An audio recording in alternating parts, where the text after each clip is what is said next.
Assalomu alaykum hurmatli kuzatuvchilar. Xo'p.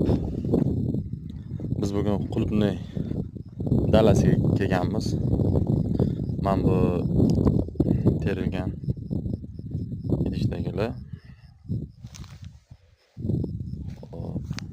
Atrof bomba, ana dalas. Chiroyli, mana dehqonlarimiz Qulupni sharoitda ishlab. Bu mana poliya ekilgan joy. Mana shu dalani. Xo'p, bu yerda mana hosillar yaxshi, Xudo xolasa. Bular mana bog'li chiqadigan. Ha, teravering.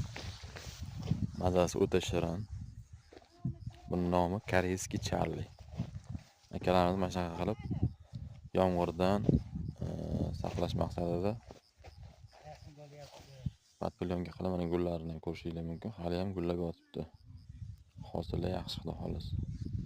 Bu yil ozgina sovuq bo'ldi, o'sha hisobiga sal dehqonlarimiz ham bu yil hosilimiz kamroq deyishyapti, lekin Xudo xolasa mana yaxshi. Bu boshqa poliya bu. Bu Victoria sorti ekan. Xo'p, mana Victoria ham gullagan. Xudo xolasa. Bu yog'i mana suvlar qo'yilgan, mana